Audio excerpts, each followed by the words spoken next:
Some stories are written in ink, and some in fear.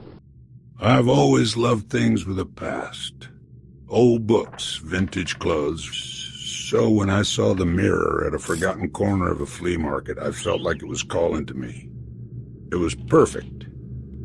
The frame was dark, carved wood, and the glass had that faint, wavy quality that only comes with age.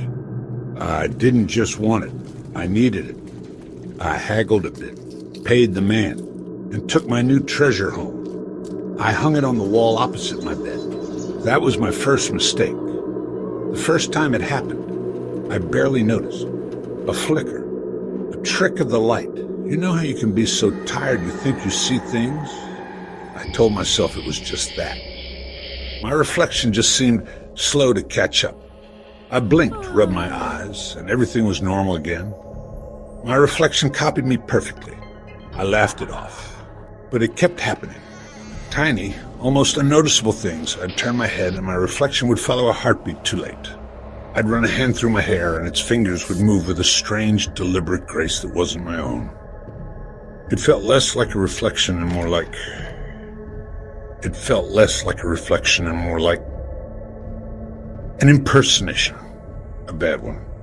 I started testing it. I'd make sudden movements, trying to catch it off guard. I'd stare into my own eyes for minutes at a time, looking for any sign of a lie. Each time, just as I was about to convince myself I was going crazy, it would happen again. A tiny, independent smirk that vanished as soon as I registered it. A slow blink when my own eyes were wide open. The breaking point came last Tuesday. I'd had a horrible day, and I was sitting on my bed, just crying in silence. I wasn't even looking at the mirror, but I felt a presence. You know that feeling of being watched. I slowly lifted my head.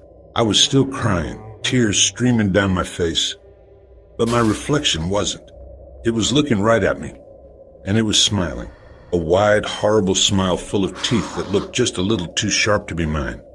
It didn't mimic me. It didn't follow. It just sat there in my body in my room, smiling at my terror. In that moment, I understood. I hadn't brought a mirror into my home. I understood. I hadn't brought a mirror into my home. I had brought something else.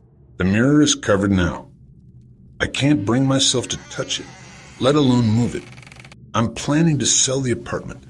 But the worst part, the reason I can't sleep, is that sometimes when I pass by a dark window with a black screen on my phone, I can almost see it. That same horrible smile, waiting for me in the dark. If you enjoyed the darkness, subscribe to Silent Tink Stories, and never look in a mirror the same way again. Don't forget to share your own chilling encounters in the comments below.